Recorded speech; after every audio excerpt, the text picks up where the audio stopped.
నమస్తే టిఆర్ నిజం. నేను మీ రమేష్. ఈ రోజు మార్నింగ్ న్యూస్ కు స్వాగతం. వివిధ పేపర్లను ముఖ్యాంశాలు ఒకసారి చూసుకుంటే ఈనాడు, ఆంధ్రజ్యోతి, నమస్తే తెలంగాణ, సాక్షి వివిధ పేపర్లకు సంబంధించినటువంటి ప్రధాన వార్తలను ఒకసారి మనం బేరీజ్ ఒకసారి మనం చర్చించుకుందాం. దాని గురించి ఒకసారి మాట్లాడుకుందాం. అందులో భాగంగా మన కేంద్ర ప్రభుత్వం కులగణన చేస్తాం, దేశం అంతా కులగణన చేస్తామని చెప్పేసి వాళ్ళ మంత్రివర్గ సంఘం కూడా చెప్పింది. అయితే గతంలో కూడా మన రాహుల్ గాంధీ గారు దేశమంతా కులగణన చేయాలని చెప్పేసి ఆయన కూడా పాదయాత్ర చేసిండు, రాజ్యాంగం పట్టుకొని కూడా తిరిగిండు. ఇంకోటి కులగణన చేయాలి, ప్రతి ఒక్కరు కులగణన చేయాలి. ఇప్పుడు అధికారంలో పార్టీ కులగణన చేస్తే ఈ రాజ్యాంగ పదవులకు అంతే అని చెప్పేసి మాట్లాడు. దానికి కూడా ప్రతిపక్షాలు అన్ని కూడా కులగణన చేయాలని చెప్పేసి అన్నాయి. అందులో భాగంగానే కేంద్ర ప్రభుత్వం కులగణన చేస్తామని చెప్పేసి వచ్చింది. దానికి సంబంధించి ప్రధాన వార్తగా వాళ్ళు ఒక మాట, రాహుల్ గాంధీ కాంగ్రెస్ వర్కింగ్ కమిటీ సమావేశం ఏర్పాటు చేసి ఆ వర్కింగ్ కమిటీ సమావేశంలో కులగణన తెలంగాణను కొలమానంగా తీసుకోవాలి, ఆ తెలంగాణ రేవంత్ రెడ్డి గారి ప్రభుత్వం అనుసరించిన విధానాన్ని దేశం అందరూ అమలు చేయాలని చెప్పేసి వాళ్ళకు సంబంధించిన మీటింగ్ లో మాట్లాడుతూ ఒక వార్త చూసుకున్నాం. అదేంటంటే తెలంగాణ నమూనానే అనుసరించాలి కులగణన కేంద్రానికి డిమాండ్ చేసిన కాంగ్రెస్ పార్టీ. వాస్తవానికి తెలంగాణలో ఏ విధంగా చేసిండ్రో, ఏ విధంగా పారదర్శకంగా చేసిండ్రో దేశం అంతా అదే విధంగా అమలు చేయాల్సిన అవసరం ఉన్నది. ఇంకోటి 50% రిజర్వేషన్ ఉన్నటువంటి అవకాశాలను కూడా పెంచాలి. ఎందుకంటే జనాభా కూడా పెరిగింది కాబట్టి వాళ్ళకు అనుగుణంగా 50% రిజర్వేషన్ దాటి 60 నుంచి 62, 68% వరకు కూడా పెంచాల్సిన అవసరం ఉన్నదని చెప్పేసి వాళ్ళ మాటలో చెప్పిండు. దానికి సంబంధించినటువంటి దాంట్లో ఏంటంటే కేంద్రం చేపట్టబోయే కులగణన తెలంగాణ ప్రభుత్వం అనుసరించిన విధానాన్ని నమూనాగా తీసుకోవాలని చెప్పేసి Congress working committee CWC demand చేసింది. పార్టీ అధ్యక్షుడు మల్లికార్జున ఖర్గే నేతృత్వంలో శుక్రవారం జరిగిన సిడబ్ల్యూసి సమావేశంలోని ఈ అంశంతో పాటు పాల్గామా ఉగ్రదాడి ఘటనపై కాంగ్రెస్ తీర్మానం చేసింది. ఉగ్రవాద నిర్మూలన కోసం కేంద్ర ప్రభుత్వం తీసుకోబోయే ఏ చర్యకైనా మనం సంపూర్ణ మద్దతు ఇస్తామని చెప్పేసి ప్రకటించింది అని చెప్పేసి అంటారు. దీనికి సంబంధించినటువంటి వార్తలో కులాల లెక్క బలహీన వర్గాల స్థితిగతులను అద్దం పట్టే విధంగా ఉండాలని చెప్పేసి సిడబ్ల్యూ సమావేశంలో మన ముఖ్యమంత్రి రేవంత్ రెడ్డి గారు కూడా చెప్తా ఉన్నాడు. కులాల లెక్కలు తెలియడానికి కులగణన పరిమితం కాకూడదు, బడుగు బలహీన వర్గాల స్థితిగతులను అద్దం పట్టేలా ఉండాలి.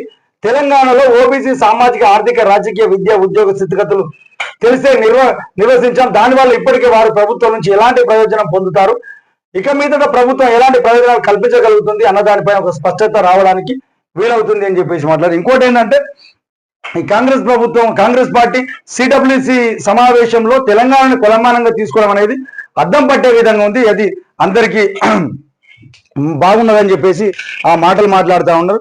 ఇంకోటి ఏంటంటే సిడబ్ల్యూ నాకు ఎంతో గర్వంగా ఉన్నది, ఎందుకంటే ఈ దేశంలో తెలంగాణ గుర్తించి తెలంగాణలో ముఖ్యమంత్రిగా నేను ఉన్నా కాబట్టి ఇది నాకు ఎంతో గర్వంగా ఉన్నది అని చెప్పేసి ఆ ముఖ్యమంత్రి కూడా ఏదేమైనప్పటికీ కులగణన అనేది ఏ విధంగా చేస్తారో తొందరగా చేయాలని చెప్పేసి ఆ ప్రజలు కూడా కోరుకుంటున్నారు.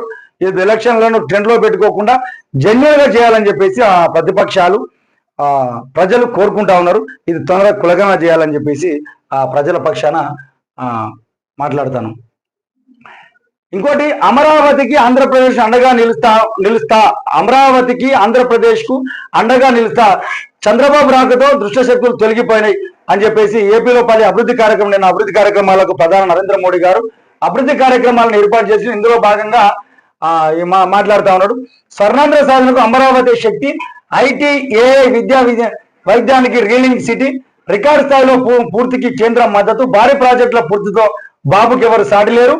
అమరావతి పూర్తి అయ్యాక ఏపీ జీడిపి ఎక్కడికి వెళ్తుందో ఊహించగలను. అంతరిక్షంతో పాటు రక్షణ శాఖలోను ఏపీ పతాక జూన్ 21న విశాఖలో యోగా చేస్తే అప్పుడు భారతదేశ శక్తి ఆయుధాల్లో మాత్రం లేదు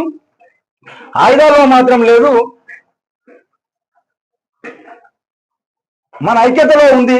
అమరావతి పునర్ప్రారంభ సభలో ప్రధాని నరేంద్ర మోడీ అని చెప్పేసి ఆ వార్త ఇచ్చింది. ఎందుకంటే గతంలో ఇప్పుడు అమరావతి అనేది ఫస్ట్ ముఖ్యమంత్రి అయిన తర్వాత దానికి పునాది రాయి వేసింది, కానీ జగన్ ప్రభుత్వం వచ్చిన తర్వాత దాన్ని విస్మరించింది అనేది ప్రజలు అంటారు. ఇప్పుడు దాన్ని ఖచ్చితంగా అమలు చేస్తాం, ఈ దేశంలోనే అగ్రగామిగా ఉంటది, అందరు ఐక్యంగా ఉండాల్సిన అవసరం ఉంటది. 21 నుంచి అక్కడ యోగా చేస్తా, అందరు ఐక్యంగా ఉన్నప్పుడు మాత్రం అన్ని సాధ్యమవుతాయి అని చెప్పేసి ప్రధానమంత్రి గారు చెప్పిన ఆత్మగౌరవ పత్రిక ప్రతిక అమరావతి. ఇది కేవలం రాజధాని కాదు, 5 కోట్ల మంది ప్రజల సెంటిమెంటు, 49 వేల కనుల పునర్జీవనం, 3 ఏళ్లలో రాజధాని పనులు పూర్తి, మోదీ చేతుల మీదుగా మళ్ళీ ఆయన 3 నెలలు పూర్తి చేసి ఆయన చేతుల మీద ప్రారంభోత్సవం చేసుకుంటామని చెప్పేసి ముఖ్యమంత్రి, అక్కడ ఉన్నటువంటి ముఖ్యమంత్రి నారా చంద్రబాబు నాయుడు గారు చెప్తా ఉన్నాడు. ఇది ఎందుకంటే 5 కోట్ల మంది కళ, అమరావతిని అభివృద్ధి చెందాలి, రాజధాని ఉండాలి అనేది ఒక కళ. దాన్ని 3 ఏళ్ళలో నెరవేరుస్తాం, దాన్ని ప్రధాని నరేంద్ర మోడీ చేతుల మీదుగానే మేము ఆ ప్రారంభోత్సవం చేసుకుంటామని చెప్పేసి ఆ మాటల్లోనే చెప్తా ఉన్నారు. ఇంకోటి ఏమైతుందంటే కాంగ్రెస్ నేతలంతా గవర్నర్ కలిసి ధన్యవాదాలు తెలియజేసిండ్రు.